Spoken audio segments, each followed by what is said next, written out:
Welcome to the Man Cave Podcast with Dan Casper. He is Dr. Austin Crow, Chippewa Valley Orthopedics and Sports Medicine, joining us for Inside the Training Room. And before we get to the serious stuff, Austin, got to ask, who you have in your Final Four? Did you do a bracket?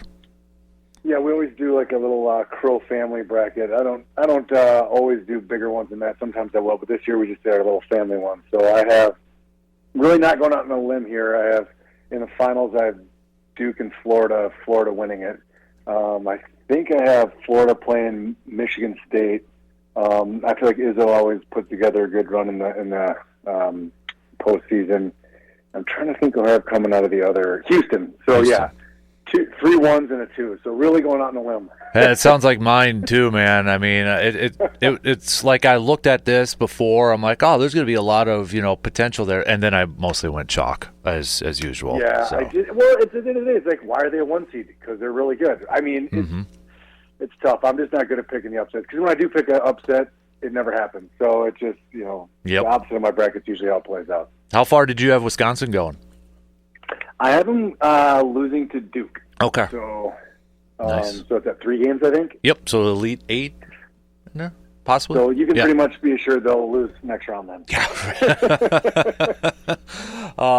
Hey, I want to lead things off this morning talking a little baseball since we're coming up on opening day, and there's some guys that are coming back from some major injuries last year, and I want to start off with Mike Trout because. I mean, you look at his career in the last couple of years, he has been a guy that has gone through injuries. I mean, I think you asked Alexa a couple of years ago who was the best baseball player of all time, and she was already saying it was Mike Trout. And then now he's gone through a lot of injuries. And then last year, I mean, one of the things that you've talked a lot about when it comes to knee injuries is meniscus injuries. And last year, he had surgery again on a meniscus tear, elected to do that instead of, just kind of being a designated hitter and such. This year, he's moving from center field to right field. How much of a concern do you think there should be for Mike Trout in his recovery from a torn meniscus surgery from last year? I mean, if I remember, this is the same. He's had the 2 tears in that same knee, I believe. Does that sound right? Yep. So, I mean, that is more concerning. So, I mean, every time we do a surgery on a meniscus, we want to preserve everything we can. So we always attempt to repair if possible. If I remember correctly, he had meniscectomies where they removed it, but perhaps I'm wrong on that. But once you start losing meniscal tissue, if you have a second surgery, odds are it's going to be a meniscectomy. We will occasionally try a second or even third repair. But generally, when I'm able to get it to heal, we transition to doing meniscectomies. The problem is the meniscus isn't like a vestigial organ. It's not like your appendix. You take it out, you're like, no big deal, your appendix is gone. Turns out the meniscus is an important stabilizer of the knee and, of course, also shock absorber. So when you lose meniscal tissue, then you start running into the dreaded cartilage-based problems as well. So I would say it is absolutely a concern given that it's a re-tear, same meniscus. So then you get worried that you're now having deficient meniscus, which can result in knee pain or even potentially some instability as well. So it's going to be interesting to see how he comes back from it. You're right. I mean, it's really, especially because it was just the rise of his teammate, Ohtani out there that really kind of eclipsed what he had done. But, I mean, he was really the heir apparent, the next Mickey Mantle dang near. And then all of a sudden, just with those, he missed 3 or 4 seasons, at least chunks of them. And it just really has kind of put him on the wayside. So, obviously, people can come back from this and do come back from this, so it's not like all hope is lost. But when you start seeing surgeries on the same problem a second time, it definitely makes you raise your eyebrows and say, all right, is there something more going on here, or is this going to be a problem that keeps coming back to bite us? So I have this article up from August. There was a statement from him. Since my initial surgery on May 3rd to repair my meniscus, my rehab proved longer and more difficult than anticipated. After months of hard work, I was devastated yesterday when an MRI showed a tear in my meniscus that will require surgery again. So, I mean, the fact that he did it during rehab and that too, does that cause more concern about that? Probably not. I mean, it sounds so. If this first one was a repair, that means the second one was a meniscectomy. So, if it doesn't heal correctly, so I mean, I guess there's 2 ways it can happen. So you repair the meniscus, so you stitch it back together, either if you have a problem, it means it either never healed in the first place, or it did heal, but it just didn't heal strong enough, and then you retore it. Either one will often result in a meniscectomy the next time. So to have it, it probably means it just never healed correctly. And the meniscus just is not a really good vascular piece of tissue, so meaning it doesn't have great blood supply. So its healing potential is just not really outstanding compared to a lot of other structures in our body. So it unfortunately is notorious for being a piece of tissue. We can have a surgery that goes really well. You leave the OR and you're like, wow, we really nailed that one. And then 3-6 months later, the patient comes back and says, my knee still hurts. You need an MRI, and it just never healed. So it just has to do with the biology of it healing. So to answer your question explicitly, yeah, I mean, we often do see that in the recovery phase where the person's starting to ramp up, and because it never healed properly, the symptoms come back. And they say, my knee still hurts. And you're like, well, that's weird. You get an MRI, and sure enough, the meniscus didn't heal correctly. So it is a problem that we see, and it does, not often, but it does occasionally go down this path. So it's certainly not unheard of. And the hope is that they're able to get meniscectomy done and get the knee back to where it needs to be. I want to talk about another outfielder, Ronald Acuna Jr. for the Braves, and now he's coming back from another ACL surgery. He had ACL surgery on both knees throughout his career. He underwent a repair on a tear in his left knee, which he suffered last May. And so you got a guy who's had a tear in his ACL in both knees. Does that have any effect on an athlete, the fact that he has torn his ACL in both knees? Does that, I don't know if tests have shown, it's like the guy's a little bit slower or something like that. Is there any long-term effect with that? Not necessarily so. In fact, an interesting statistic I tell most of my ACL patients is when you tear one, you're actually more likely to tear the other one than you are to re-tear the one that we surgically reconstruct. So which is kind of counterintuitive. You think it's like, okay, you tear your right knee, like your right knee is now your bad knee the rest of your life. You're actually 2 times more likely to tear it in the left knee. So it's really not unheard of to have people who tear both knees. But we recover from it. It really depends on how the knee bounced back. I mean, these guys are clearly getting, especially a guy like that, is getting, world-class rehabilitation, every bell and whistle in the rehab protocol, nutrition, exercise, every kind of adjunct treatment that they can do. So, I mean, my guess is he's going to bounce back pretty well. And baseball is a sport where we often see guys get back really at a high level from an ACL injury. So I would expect him to do well. It is a recovery process nonetheless, though. And I think, in this day and age where everyone they have any kind of instant recovery where you have your surgery and you're back right away. I mean, an ACL surgery, it is hard to get people back sooner than 6 to 9 months. And there are some studies that are saying maybe we need to be waiting closer to 9 to 12 months. And so that's a discussion that always needs to take place. So, as people bounce back from the surgery, it's not always just a stopwatch where you start it. Okay, all right, 9 months from today, you're back playing. We have to look at how the biology of the leg is looking, how the patient feels, and of course what they're trying to get back to. So baseball certainly has its explosive moments, but it's not quite the same as trying to get back on a basketball court or football field. There just aren't as many dynamic movements. But not to say that those guys don't fly around the field, but it often you're able to get those guys back a little bit sooner. But yeah, it'll be interesting to watch the especially both knees. It is definitely a lot of recovery, and you want to make sure both of them are ready to go. Moving to a pitcher, Jacob deGrom with the Texas Rangers. Now he's coming off of 2 Tommy John surgeries, age of 36. This might be a stupid question, but the fact that he's had 2 Tommy John surgeries, is there any concern I'm going to use a bad example. You keep repairing something, you keep duct taping it, and it just kind of worns out or doesn't hold together as well, sort of thing. Is there any concern with that when it comes to a Tommy John surgery when you've had it twice now?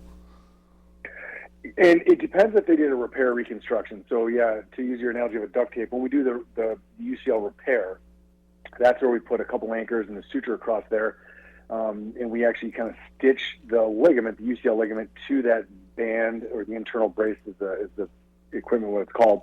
And there's some growth factors that are actually on the suture to help stimulate healing. So that's a repair. That's where you're trying to quote unquote duct tape it. If you're doing a true Tommy John procedure where we actually do a reconstruction, we're taking a free graft from somewhere else. Often it's the palmaris longus, which is a tendon from the forearm, or you can take one of the small hamstring tendons. Then you're totally reconstructing it. So now the problem with doing another reconstruction is when you do that, you're drilling tunnels. And it's not like you have a ton of real estate in the elbow for tunnels. I mean, they have to go in these very specific spots. So then you start worrying about how's the bone quality? Are we going to be able to get good fixation with our anchors?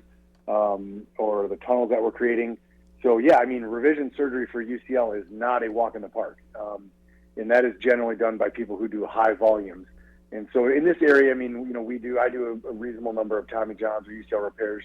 But when you get into the revision setting, often we'll send them to someone who does a lot of them just because the complexity definitely goes up. So it is not a foregone conclusion that you're going to bounce back really well from the revision Tommy John surgery. That is for sure. And so the question is whether he had the reconstruction, the repair, or I think we talked about this a week or two ago, often both. And that's getting to be a growing trend, especially in these pro athletes, where it's like, look, let's put the belt and suspenders on here. So let's do the reconstruction and augment it with the repair. And there are some studies that are showing an improved recovery from that. And there are definitely studies showing a repair has a faster recovery than reconstruction. Now, of course, you need to be selective with who you do the repair versus the reconstruction on. But, yeah, there's definitely some debate in how we approach those injuries. But, again, to answer your question, second time, not a walk in the park. It's going to be something we'll have to watch. And, obviously, with the pitcher, with his skill level, you know, you want to hopefully see him get back to where he was, but that's not a guarantee. I want to ask you a little football. We've talked about this guy before in the past, A.J. Dillon, former Packer running back, now with the Philadelphia Eagles. When he signed that deal, because we talked about him with the neck injuries and such and his stingers, he said, quote, "We met with specialists from the East Coast, West Coast, everywhere. We're good to go. Got the green light." Said that it was a cervical neck stinger. I mean, he says he's got the green light, met specialists and all that. Would you say, though, there's probably still maybe a risk of him playing, considering the position he plays? And I mean, he's a big running back. He likes to take the contact, too. Yeah, I mean, 100%. There's no question. So, I mean, meeting with those experts, I think probably what they were telling him is your risk is low. But the fact that he had it was recurrent. And clearly they said specifically the word you look for is that cervical. So, when we talk about stingers, just to touch on that subject, you know, the kind of classic stingers where you take a hit and it drives the shoulder down and the neck over, and you get what's called a traction injury, so it basically pulls on the nerves. And anyone who's had it knows exactly what that feels like. You have this searing burn down your arm. You often feel like you have a limp noodle there. And frankly, for a couple seconds, like your arm doesn't even work because the nerves are just like in shock. But those bounce back very quickly. That is a brachial plexus, so the nerves in the neck going down the side. The cervical-based ones, that's where you're actually getting pinching of either the spinal cord or the nerves exiting out through the side of the spinal cord. So, you know, the pinching of the central cervical spine, that's where you can get that like transient quadriplegia or even spinal cord injury without a break. So that is a potentially dangerous situation. Now, again, he was seen by experts. What they do is they get MRIs and CT scans. There's actually measurements we can take, and they can give you a ratio, and you can say, look, you're high risk or low risk for this happening again.